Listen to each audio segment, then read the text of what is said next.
Mais faites le taire! Et face à nos trois spécialistes médias, on accueille Johan Rock pour Faites le Terre. Bonjour Johan. Bonjour Thomas, bonjour Sophie, bonjour les spécialistes. Alors depuis 3 jours, vous suivez les Jeux Olympiques dont la cérémonie d'ouverture, commentée par Daniel Bilalian, a été très critiquée. Normal Thomas, rappelons qu'entre Rio et Paris, le décalage horaire est de 5 heures, alors qu'entre la France et Bilalian, il est d'à peine un siècle. Bilalian, on l'a compris vendredi, sa spécialité c'est les commentaires, mais ceux des audio-guides des visites organisées pour Club du 3e âge. À 1h du mat, Dany avait prévenu, si vous avez prévu de sortir en boîte, restez chez vous, appelez les amis, sur France 2, ça va être la fête toute la nuit.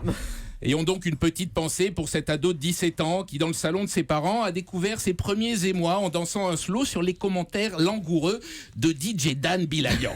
Ce que vous admirez au JO, c'est la force mentale des athlètes. Et oui, s'entraîner 4 ans pour monter sur le podium, rentrer chez soi, puis attendre 6 mois que le comité olympique vous déclare officiellement chargé comme une mule au contrôle antidopage. Chapeau, hein. Aujourd'hui, il y a tellement de champions positifs, même les médailles sont consignées comme des bouteilles de badois en supérette.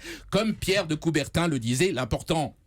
D'accord ? C'est participer. Bravo, tout le monde a son bac. On participe. Mais fait quand même un chèque de 10 milliards d'euros, c'est mieux. Car accueillir les JO, c'est cher, mais ça vaut le coup pour la ville. À l'organisme du tourisme de Plougastel, ils étaient super chauds pour déposer une candidature. Ils avaient même budgété le plan com avec des bandanas Plougastel 2044. Finalement, pour attirer le touriste japonais, la mairie a trouvé beaucoup mieux, un stand d'andouillettes chouchou sur la plage. C'est pas mal aussi. Les images de JO sont magnifiques, mais ne doivent pas faire oublier la réalité économique difficile du pays, Johan. Rendez-vous compte, Thomas, que dans des bidonvilles à Rio, le niveau de pauvreté est tel que certains habitants n'ont même pas de quoi se payer l'abonnement à Canal+. Même si là-bas, pour se distraire, il n'y a qu'à descendre sur la plage, on peut se marrer entre potes, écouter de la musique, voir des jolies filles au sourire malicieux. Bref, tout ce qui depuis longtemps n'existe plus sur Canal+.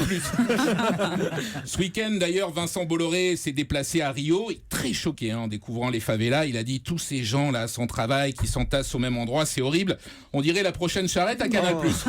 Alors qu'à France Télé, on n'a pas les idées sur les moyens. Ah, au pays du string, le peuple brésilien découvre stupéfait l'érotisme troublant de la chemise acrylique des journalistes du service des sports.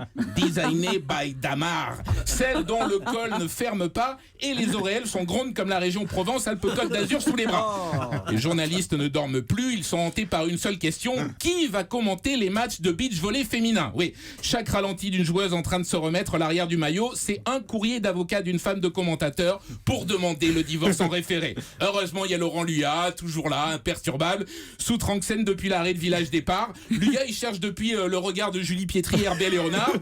Manque de bol à Rio, il y a que des Bachucada pour jouer la samba. Alors, bravo Rio de nous offrir ce spectacle magnifique, nous rappelant que l'esprit olympique, c'est aussi trouver la force de mettre son réveil à 3 du mat pour voir les quarts de finale de tennis de table, alors qu'on a la flemme de sortir la table de ping-pong du garage.